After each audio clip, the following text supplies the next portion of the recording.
Clube Recreativo Atibaiano realizará nesta quarta-feira a quarta nobre. Nossa equipe conversou com o vice-presidente do clube, Luiz Ruivo, que contou como funcionará o evento.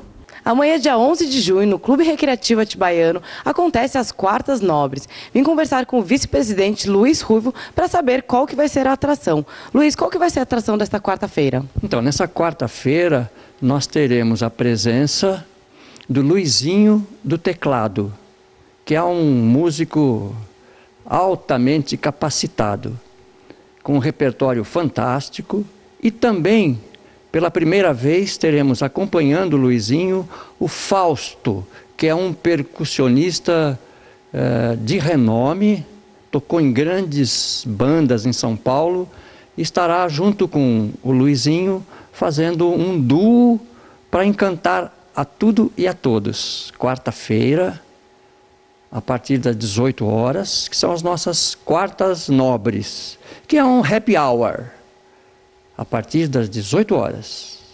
E para quem se interessou, quiser estar participando desse happy hour, precisa estar comprando convite, como que deve ser feito? Pode reservar, se quiser, não é obrigatória a reserva, e nós normalmente cobramos um couvert artístico de R$5 e mais do que a pessoa consumir. Mas a música de ótima qualidade é assim a grande atração e o charme do clube, né? Que o Clube Recreativo Atibaiano é um clube assim muito elegante, um clube aberto a todos, for all, realmente para todos. E nós queremos receber o público de Atibaia e região para essa quarta-feira nas nossas quartas nobres. Luiz, deixa o contato aqui do clube para quem quiser esclarecer alguma dúvida. Ok, o telefone do clube é 4412-8962 e o site é cluberecreativoatibaiano.com. Vocês sabem que o nosso clube fica aqui no centro, no coração de Atibaia, na Praça da Matriz. É fácil o estacionamento, é simples, o acesso também muito simples e todos conhecem aqui. Muito obrigado pela oportunidade de transmitir essas informações desse centenário clube de nossa cidade, Clube Recreativo Atibaiano.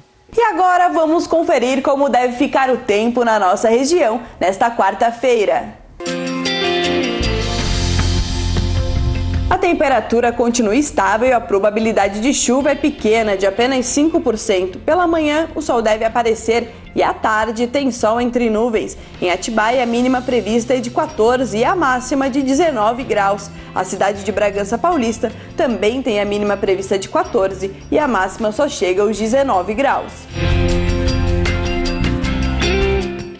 Roland Garros é sinônimo de Rafael Nadal. O espanhol tem um retrospecto impressionante no Grande Slam francês. Neste domingo, conquistou seu 9º troféu de campeão. Pela 135ª vez, o espanhol Rafael Nadal aparece na liderança do ranking mundial, divulgado nesta segunda-feira pela Associação dos Tenistas Profissionais. Ele se manteve em primeiro lugar depois de conquistar pela 9ª vez na carreira o título de Roland Garros, ao derrotar o sérvio Novak Djokovic na final. Entre as mulheres, o triunfo de Sharapova levou a russa ao 5º lugar e Serena Williams, mesmo com a péssima campanha na França, segue líder. Já o brasileiro Tomás Bellucci, que foi eliminado na segunda rodada de Paris, é o número 100 do mundo.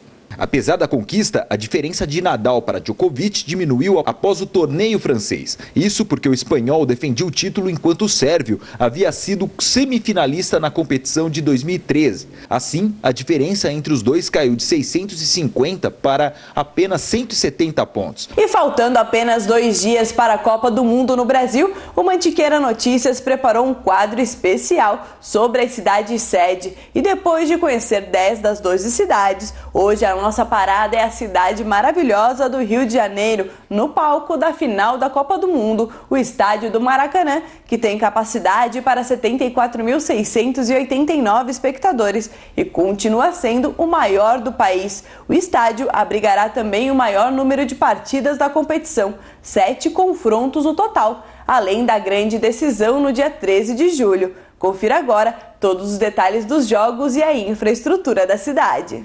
No dia 1º de janeiro de 1502, o explorador português navegava com sua caravela pela costa brasileira, quando encontrou uma bela baía. A princípio, achou que era a foz de um grande rio, chamou de Rio de Janeiro. A confusão, no entanto, logo foi desfeita. O local continuou sendo conhecido como Rio de Janeiro, mas a Bahia ganhou o nome atual de Baía da Guanabara. A cidade, porém, demorou a surgir. Foi fundada no dia 1º de março de 1565 por Estácio de Sá. O rio se tornou a capital do Brasil em 1764 e foi o centro político do país até 1960, quando o governo federal se mudou para Brasília. Ainda hoje, porém, o rio mantém a áurea de coração do Brasil. É o principal destino turístico da nação, o epicentro da sua agitação cultural e a segunda cidade mais populosa do país, com pouco mais de 6 milhões de habitantes. O futebol é como uma religião para eles, e os 4 grandes clubes da cidade são como seitas: Botafogo, Flamengo, Fluminense e Vasco. Só o Flamengo, aliás, soma aproximadamente 30 milhões de seguidores. E se o futebol é uma religião, o seu templo é o mítico Maracanã, que já foi o maior estádio do planeta e ainda hoje é um dos mais famosos do mundo. No local são disputados os clássicos entre estas 4 equipes. De cara nova para o Mundial, o estádio, que ficou conhecido como o maior do mundo, chegou a receber 200 mil torcedores e detém vários dos maiores recordes de público da história do futebol. Tem agora capacidade para 74.689 espectadores e continua sendo o maior do país. Respeitando sua concepção original, o projeto de reforma inclui a demolição total do anel inferior para a construção de uma nova arquibancada com melhor visibilidade, a maximização das rampas monumentais e a substituição de todos os assentos, além da instalação de uma nova cobertura que captará água da chuva para reuso. A fachada, tombada pelo Instituto de Patrimônio Histórico e Artístico Nacional, permanecerá intacta. Segundo o ponto turístico mais visitado do Rio de Janeiro, o Maracanã não deixou de receber apaixonados por futebol de todas as partes do mundo durante as obras. Os visitantes puderam acompanhar a movimentação dos operários na Torre de Vidro, criada especialmente para a ocasião, e até levar para casa um pedaço do estádio como lembrança. O Mantiqueira Notícias fica por aqui. Uma boa noite e amanhã a gente se vê. Até lá!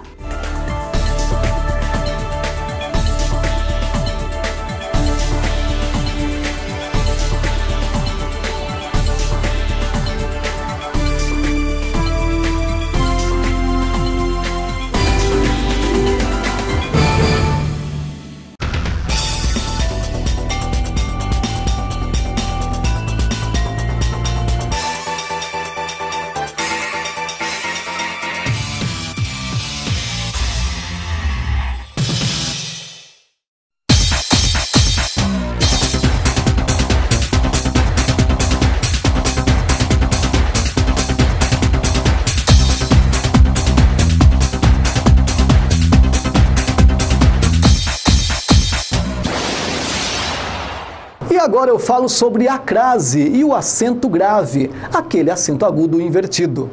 O problema é que muitas pessoas não compreendem a crase e simplesmente colocam um acento sem motivo algum, por achar que ali deve haver o acento. Mas o acento grave, ele possui uma função, a de demonstrar que ali, na verdade, não há uma vogal A, e sim 2. Assim, crase é a união, a fusão de 2 vogais iguais. Para que ocorra a crase, cuja representação gráfica é o acento grave, são necessárias 2 vogais A. E para isso acontecer, é necessário que uma palavra precise da preposição A à sua frente e uma outra precise do artigo feminino A antes dela. Ou ainda a preposição A mais a vogal A que inicia os pronomes demonstrativos aquele, aquela e aquilo. Analisemos a frase agradeci ao educador. Quem agradece, agradece algo a alguém. Se trocarmos educador pelo feminino educadora, haverá a preposição a e o artigo feminino. Agradeci a educadora. Então, nós simplesmente eliminamos um A e colocamos acento grave sobre o outro.